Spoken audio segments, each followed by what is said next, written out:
Hi students, I just wanted to cover with you your project, just kind of review where you should be and what is coming up. All right. So and obviously you've gotten this memo before, but I wanted to talk a little bit about the positions and how your grade is actually going to be ascertained through that.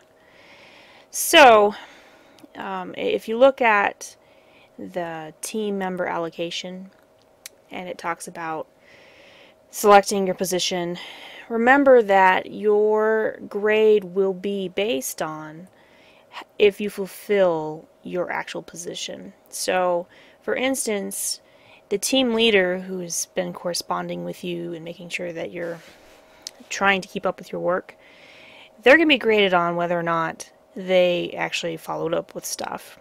Whereas if your job is, say, the researcher, and you're supposed to be getting information for the group, if you are not fulfilling that and you're not getting the research as maybe the team leader has been asking you to, you will be graded directly on that.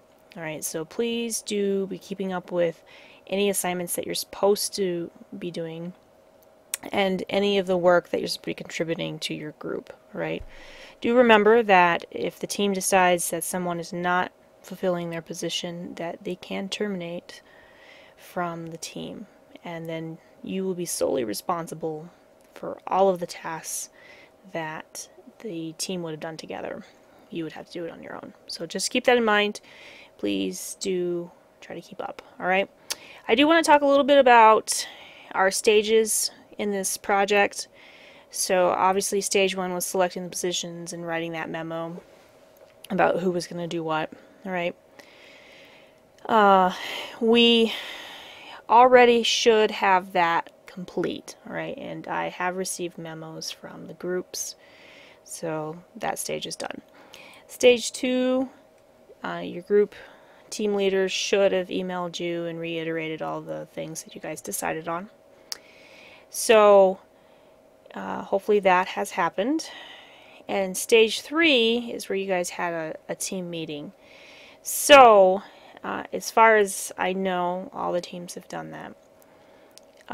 If you haven't been allocated to a team yet, you definitely need to talk to me and we will have a discussion of what that's going to look like if you're not going to be on a team or if there isn't a team available. Stage 4, of course, is your longest stage, and that's where all of those different documents are outlined. And so we have the internal documents and the external documents that we are working on.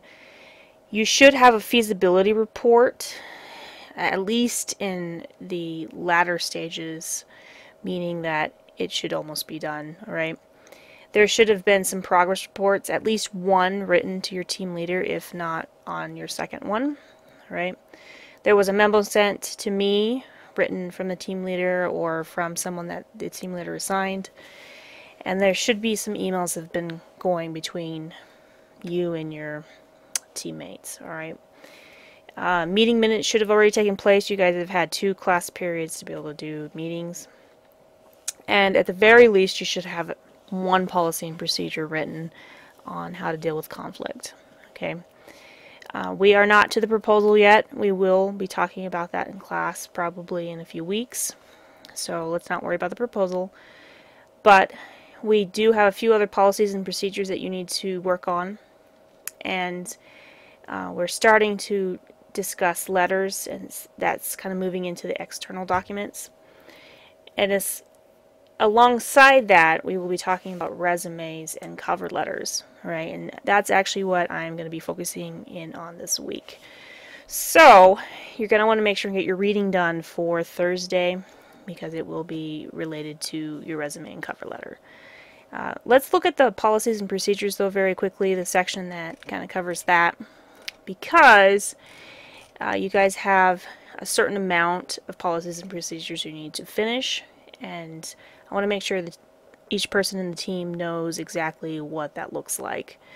So in the project in totality, there should at least be 3, if not 4, policies and procedures written.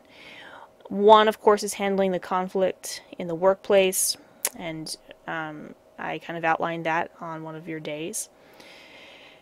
The next one that you should write has to do with punctuality and timeliness, right? So you guys are going to want to come up with whatever your policy and procedure will be that handles if people are late or if they leave early. I would encourage you to look up other policies and procedures online and just get a good kind of idea of what different places do and kind of the verbiage they use for these types of documents. Feel free to, I'm not going to say steal their words, but borrow kind of the concept that they use, all right? In the workplace, since it is an internal document, it's not being sold to anyone, a lot of times businesses will kind of, I would say, borrow from other people. So just make sure that you do write down where you're getting information just in case you ever have to go back, all right? The third policy that you need to be looking at are the rules and guidelines for discipline and termination. Okay. Again, you're going to want to look these up and see what people do for this type of policy and procedure.